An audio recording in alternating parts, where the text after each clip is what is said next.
दोस्तों, स्वागत है आपका मेरे इस नए वीडियो में। आज है 22 जनवरी और ये मैथ के रैंडम क्वेश्चन का वीडियो है ना। और यूट्यूब चैनल का नाम आपको पता ही होगा, मैथ्स विद सचिन। इसको सब्सक्राइब करें, शेयर करें, लाइक करें, है ना। ये पहला क्वेश्चन है रैंडम क्वेश्चंस का। 5,000 पर 4% की दर से एक वर्ष के लिए वार्षिक और अर्धवार्षिक चक्रव्याज के बीच का अंतर पूछा गया है। एक साल का समय है, 4% की दर है, 5,000 रुपए पे अर्धवार्षिक और वार्षिक का अंतर पूछा गया है, डिफरेंस। तो मैं आपको पहले समझा देता हूँ। टोटल जो रुपए हैं वो कितने हैं? 5,000। एक साल की बात की गई है ना। अगर वार्षिक की बात करेंगे तो समय हो जाएगा 2 साल और रेट कितना हो जाएगा? 2%। ये है टाइम, है ना।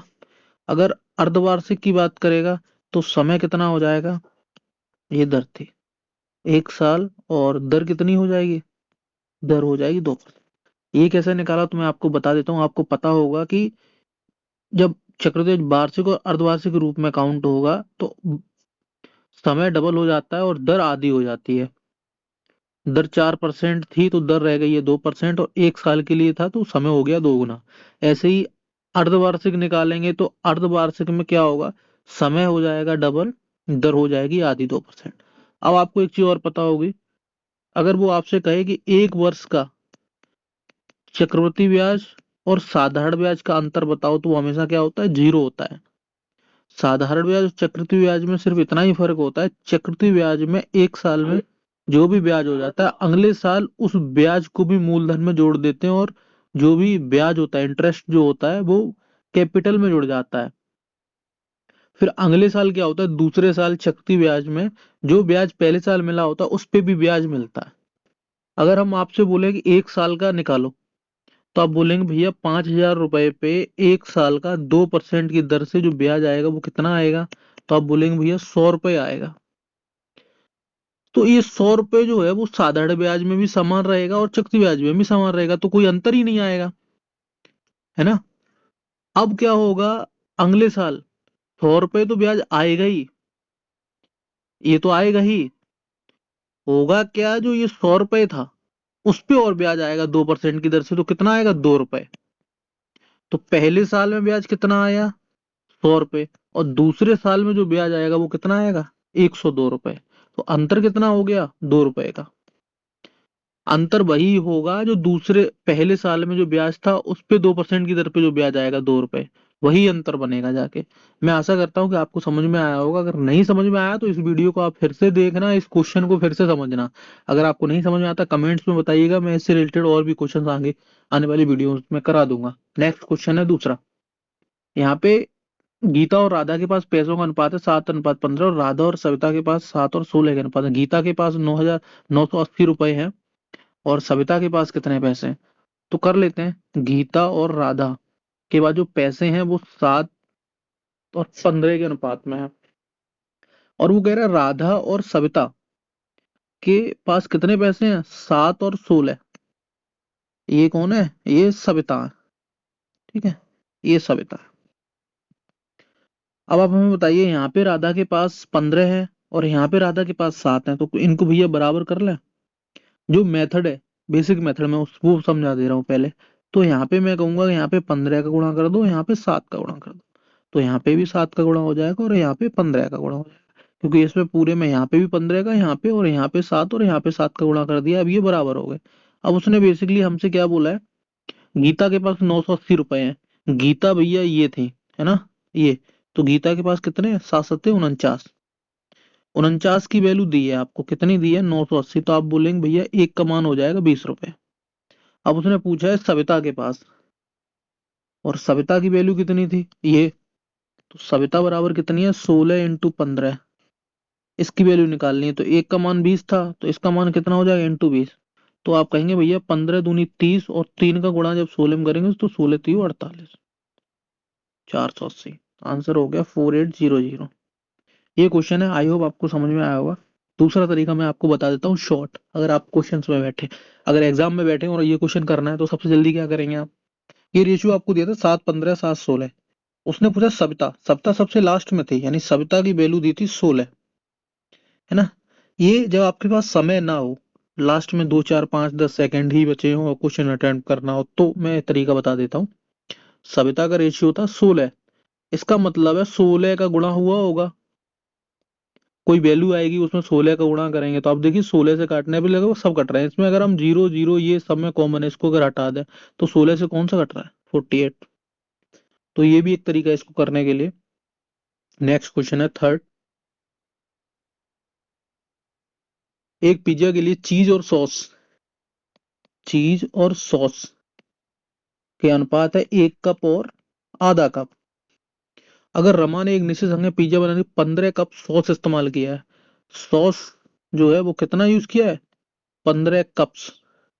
तो बोल रहा है कि पिज्जा में कितने कप चीज का इस्तेमाल हुआ है। तो आसान है, आधे की वैल्यू कितनी है, 15, तो एक की वैल्यू कितनी हो जाएगी, ये पूछा है। आधा बराबर है 15 कप्स के, तो एक किसके बराबर होगा, 30 कप्स के। और एक ही था चीज ना, चीज की वैल्यू थी एक, तो एक का मान कितना आ जाएगा, 30। हालांकि ये क्वेश्चन आपको पढ़ के बहुत लग रहा होगा ये कौन सा क्वेश्चन है, किस टाइप का क्वेश्चन है, लेकिन अगर आप समझेंगे तो ये बहुत आसान है ना। नेक्स्ट क्वेश्चन है फोर्थ। एक छड़ की अधिकतम लंबाई मीटर में क्या होगी जिसे 6 मीटर चौड़े 8 मीटर ऊंचे एक घनाभकार कमरे में रखा जाए। घनाभकार मतलब इस टाइप से। तो जब भी एल बी एच की बात करेंगे, सबसे लंबी भुजा कुछ भी पूछेगा छड़ की लंबाई, तो सबसे अधिकतम लंबाई का क्या होता है, विकर्ण होता है, जैसा कि आप देख भी सकते होंगे। ये जो भुजा है, इसकी वैल्यू और इसकी वैल्यू हमेशा इससे छोटी होती है, ठीक है।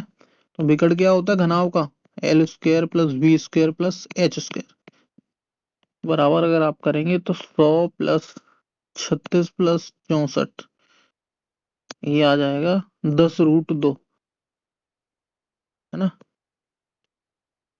नेक्स्ट क्वेश्चन है आपका पांचवा। एक लंबवृत्तीय बेलन की त्रिज्या 40% कम कर दिया तथा उसकी ऊंचाई 75% बढ़ाई तो आयतन कितना कम होगा। कई तरीके हैं, आप 100 मान के भी इसको कर सकते हैं, लेकिन मैं आपको शॉर्ट बता देता हूँ। आयतन क्या होता है बेलन का, बेलन का आयतन जो होता है शायद आपको पता भी होगा, बेलन का आयतन होता है पाई आर स्क्वायर एच, ठीक है। अब यहाँ पे आर जो है ना उसका स्क्वायर है, एच तो सिंगल है, और त्रिज्या के साथ क्या किया है, 40% कम की है, और ऊंचाई के साथ क्या किया, 75% बढ़ाया है। तो यहाँ पे अगर आप चाहें तो फॉर्मूला लगा सकते हैं। क्या फॉर्मूला लगा सकते हैं आप, हालांकि दो तीन तरीके हैं, अगर आप 100 मान के करना चाहें 100 मान के कर ले, नहीं तो आप एक वो फॉर्मूला लगा सकते हैं जो आपने पढ़ा होगा, x+y+x+y+x y/100। ये फॉर्मूला कब लगाया जाता है, जब वृद्धि और कमी की बात की जाए और जब आपको दो वेरिएबल्स दिए हों, है ना। अगर मैं एक बार अगर ये करके देखता हूँ, इसमें एक बार लगा के देखता हूँ, तो पहले मुझे आर स्क्वायर का भी करना है ना, आर को 2 बार लेना है। आर को मैं एक बार और लिख लेता हूँ, पहले मैं इनमें लगा लेता हूँ, है ना। तो -40 और माइनस माइनस प्लस हो जाएगा, 40 × 40/100। इससे ये कट जाएगा, 4×4 = 16 प्लस का माइनस का 80 और प्लस का 16 बराबर कितना आ जाएगा, 80 70 64 माइनस का 64%। अब मैं ये आर हो गई, दोनों को मिला के जो आर का मान आया वो आया -64%, यानी त्रिज्या 64% कम हो जाएगी। अगर मैं इसको ऊंचाई के साथ अगर एक बार यूज कर लूं तो ये आएगा -64 प्लस 75 -64 × 75/100। ये 4 बार जाएगा, ये 3 बार जाएगा, 4 से 16 तो ये 48। यहाँ पे अगर हम करेंगे तो ये कितना आ जाएगा, 75 और 64 6 5 11 प्लस का 11 माइनस का 48 बराबर कितना आ जाएगा, 37% माइनस का। तो यहाँ पे क्या निकल के आया भैया, 37% का लॉस हो जाएगा। कितना कम हो जाएगा, 37%। ये थोड़ा लेंदी क्वेश्चन था, हालांकि मैंने समझा दिया है। ये अगर आप दिमाग में करेंगे तो और जल्दी हो जाएगा, समझाने में आपको इतना समय लगा है। ये क्वेश्चन था फिफ्थ। नेक्स्ट क्वेश्चन है सिक्स। 11 क्रमांक संख्याओं का औसत 30 से छोटी संख्या है। बहुत आसान सवाल है। औसत का मतलब क्या होता है, मिडिल, है ना। 11 क्रमांक संख्याओं का औसत 30 है, यानी मान लो कुछ संख्याएं रही होंगी, एवरेज का मतलब होता है मिडिल, है ना। इधर भी 5 संख्याएं होंगी, इधर भी 5 संख्याएं होंगी, बीच की संख्या कौन सी है? 30 है ना। ये 6 जो नंबर है वो 30 है ना।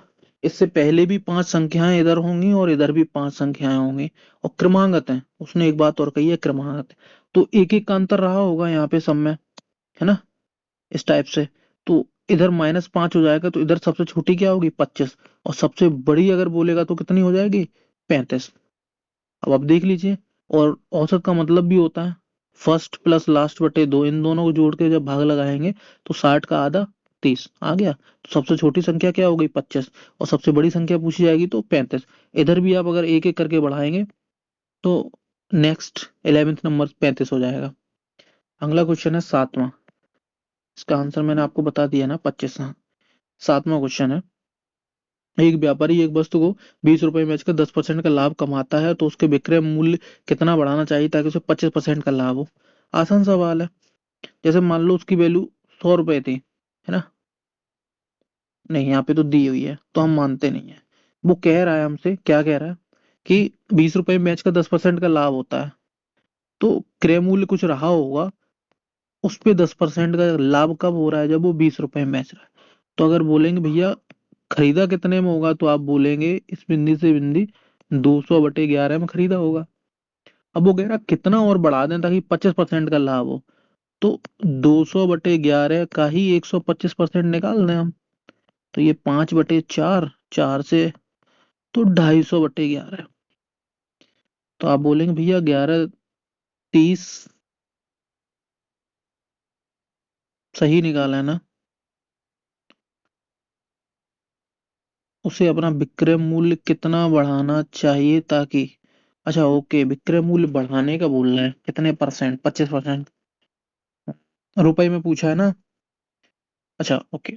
तो यहाँ पे 11 का जब भाग लगाएंगे तो 11 दूनी 22, 3 30 हो गया, 11 दूनी 22, 30 के बाद 22 80, 11 सत्ते 77, लगभग इतने रुपए आएगा, 22.7 रुपए। और पहले कितना खरीदा था? कितने में खरीद रहा था? विक्रय मूल्य पहले क्या था? 20 रुपए था। अब कितना हो गया? 22.7, लगभग 2.7 के समथिंग बढ़ाया है। पहले वो 20 रुपए में खरीद रहा था, सॉरी बेच रहा था, ये इसका सेलिंग प्राइस था यानी विक्रय मूल्य था ना। पहले 20 रुपए में बेच रहा था, अब कितने में बेचे? 22.7 में, तब उसे 25% का लाभ होगा, तो 20 से कितना बढ़ा दिया? 2.7। क्वेश्चन नंबर है 8। कितने वर्षों में 18% सादा ब्याज दर से निवेश की गई 4,000 की राशि 5800 रुपए हो जाएगी? बहुत आसान सवाल है। 4,000 रुपए से कितने रुपए हो रहे हैं? 5800। ब्याज कितना आ रहा है? 1,800 रुपए ब्याज है। 4,000 पे 18% की दर से, मान लो टी समय में। बिंदी को इग्नोर कर दिया करो आप, है ना। 18 से 18, तो टी का मान कितना आ जाएगा? 10। कुछ गलत किया है क्या? कितने वर्षों में 18% की दर से, सॉरी, ये 4,000 था, हाँ, तो 10/4, तो कितना आ जाएगा? 2.5। नेक्स्ट क्वेश्चन है 9th। किसी वस्तु का अंकित मूल्य उसके क्रय मूल्य से 50% अधिक है। मान लो क्रय मूल्य है 100 रुपए, और हमने डाल कितने दिए हैं? 150 रुपए उसका एमआरपी कर दिया हमने, है ना। 10% और 15% की क्रमिक छूट देता है। भैया जब हमें 10% कम में मिला तो 90%, तो 150 का 90% कितना होगा? 135 रुपया, या जो कुछ भी आप परसेंट या जो कुछ भी मानो। अब वो कह रहा है कि 15% की और छूट दे दी, तो माइनस का 15% कर दिया, तो हो जाएगा 135 का -15% का मतलब है 85/100। इसको अगर काटेंगे तो 17/20, 5 से काटेंगे तो 4 बार, 5 सत्ते 4 बार, अच्छा 5 से काटा है ना, 5 दूनी 27। इसमें इसका गुणा करेंगे तो 17 छक्का 102, 17 सत्ते 100, छक्का 119, 11, 17 दूनी 34 और 11 45/4, 4 एकन 4, 4 एकन 4, 4 चौक 16, 114.75 आ गया। तो वो बोल रहा है उसका लाभ प्रतिशत। आप खुद बताइए, कोई चीज 100 रुपए की थी और अब छूट के बाद भी 114.75 की है, तो कितना लाभ हो रहा है? 100 रुपए से सीधा 14.75 का, है ना।